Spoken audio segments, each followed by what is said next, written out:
программа «Интервью» в эфире главного телеканала Республики. Сегодня наш гость Рима Утяшева, депутат Госдумы. Рима Амировна, здравствуйте. Здравствуйте. Спасибо, что вы пришли к нам накануне Нового года в студию. Давайте начнем наш разговор с подведения предварительных итогов по осенней сессии в Госдуме. Что было важно? Для вас это все-таки тоже новая работа, да? Ваши впечатления? Заседание первой осенней сессии для меня началась Госдумой 12 сентября 2021 года. Это мы собрались все 450 депутатов с фракции «Единая Россия», коммунисты, «Справедливая Россия», ЛДПР, «Новые люди». Нас 450. И вот избрали спикера Вячеслав Викторович Володин.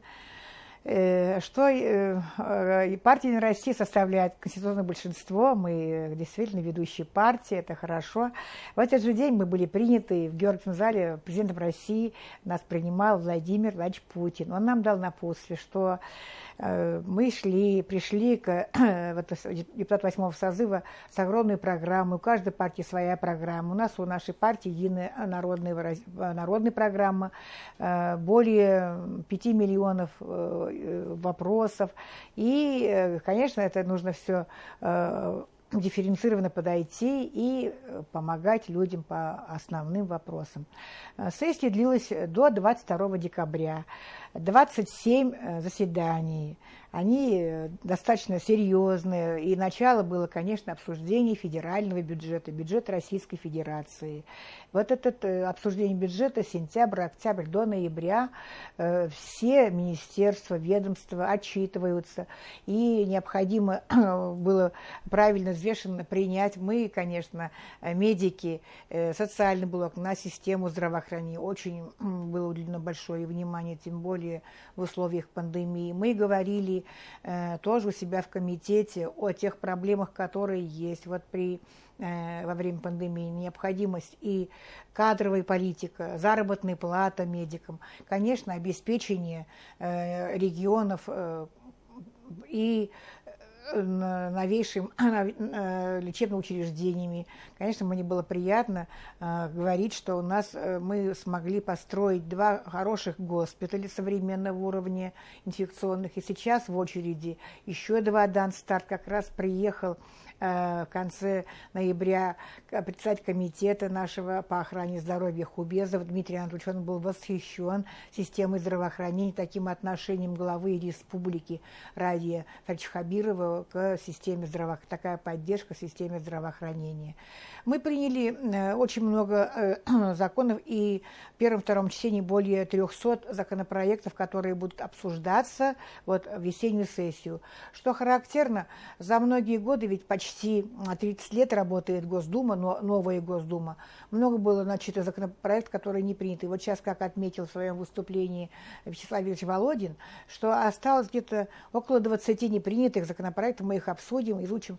Что интересно, на основное, конечно, поддержка социально ориентированный бюджет, но это не означает, большая идет сумма и на поддержку армии, флота, на промышленность, на агропром. Мы слушали всех министров, вице-премьеров. Но вот я только скажу по своему комитету, приехала к нам вице-премьер Татьяна Алексеевна Голикова. Как вы знаете, очень резонансный законопроект мы в первом чтении приняли поправки об эпидемиологической безопасности страны, санитарный щит страны, где мы отметили, что при условиях пандемии могут быть приняты и непопулярные меры по профилактике распространения инфекционных болезней. Это и вакцинация, это самоизоляция, изоляция, это соблюдение санэпидрежима, масочный режим, санитайзеры везде. Но основа, конечно, была вакцинация. Мы пока не принимаем такую обязательную вакцинацию, но мы указали о необходимости добровольной вакцинации.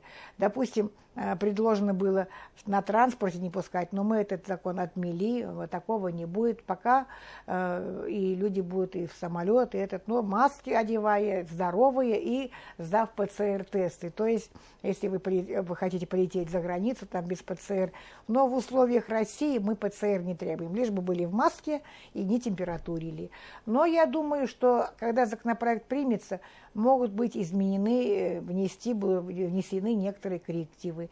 Но самый главный посыл этого законопроекта, чтобы население должно быть убеждено, что коронавирус, он никуда не исчезнет. Мы его должны преодолеть. Видите, разные штаммы мутируют. Сейчас вот омикрон появился, была дельта, какая-то гамма, альфа. Уже мы с 2019 года, ведь вот ковид-19 живем, уже 3-й год пойдет, наверное, людям надоест. Сейчас уже начинают болеть дети.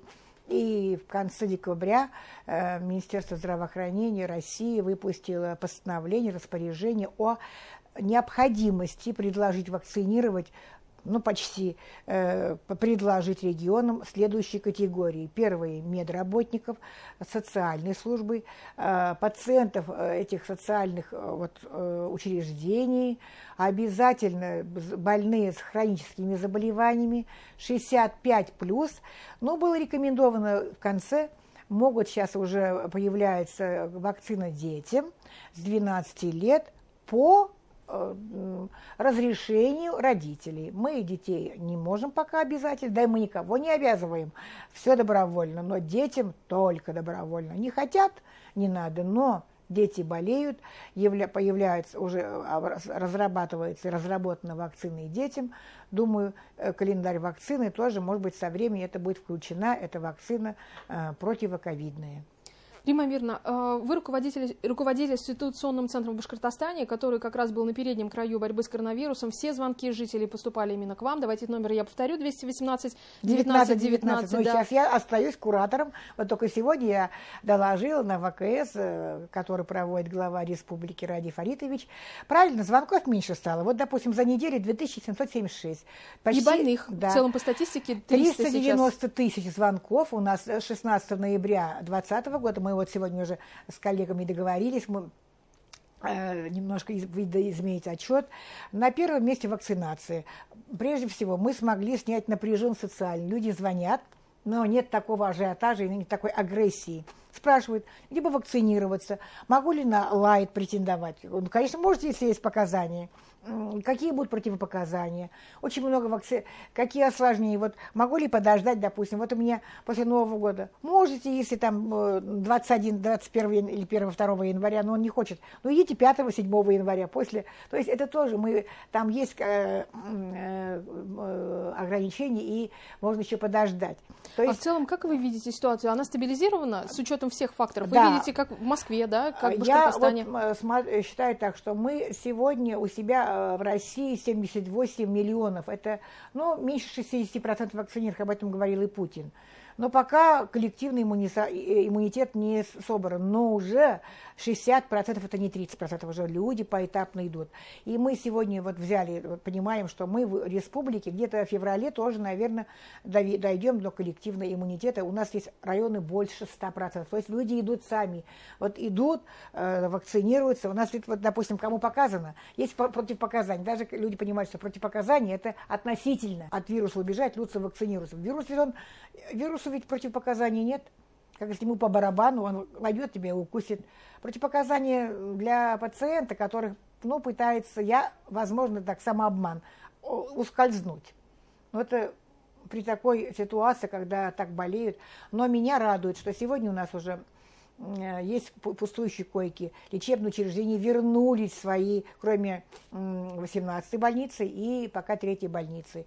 Я думаю, как будут построены 2 госпиталя, у нас наши лечебные учреждения будут работать в своем режиме. Но очень мы сейчас смотрим на постковидную реабилитацию, это тоже много спрашивают. Сегодня и Минздрав над этим работает. Мы сегодня говорим нашим по звонкам, как будут работать лечебные учреждения, поликлиники, и в их новогодние, как в прошлом году, будут работать в обычном режиме. Будут дежурные врачи, 3-4 врача. Так что старайтесь не болеть, дорогие жители. Но если болезнь нас не спрашивает, вдруг что-то получится, обязательно звоните, помощь медицинская будет оказана.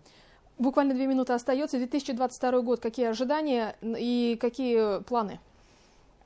Конечно, как для врача, как мне приятно бы, чтобы мы не болели. Очень надеюсь, что мы все свои планы, которые есть, вот сегодня говорил Ралиф, чтобы у нас и работала промышленность, у нас год объявляет Ралиф, вот год усиления вот это, СПТУ и трудовые династии. То есть вот заканчивается год здоровья активного долголетия, и уже люди здоровые и такие активные имеют право трудиться, династии создавать. Вот эти профтехучилища, они средние профтехучилища, они должны развиваться, потому что нужны рабочие династии.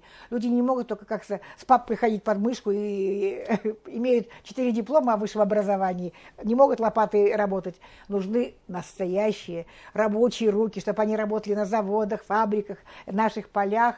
И вот я думаю, что это будет основа. Ну, конечно, всем желаю здоровья, благополучия и успехов Республики России. Спасибо большое, Рима Амировна. Сегодня гостем программы «Интервью» в эфире главного телеканала Республики была Рима Утяшева, депутат Госдумы от партии «Единая Россия». Не переключайтесь, оставайтесь вместе с нами.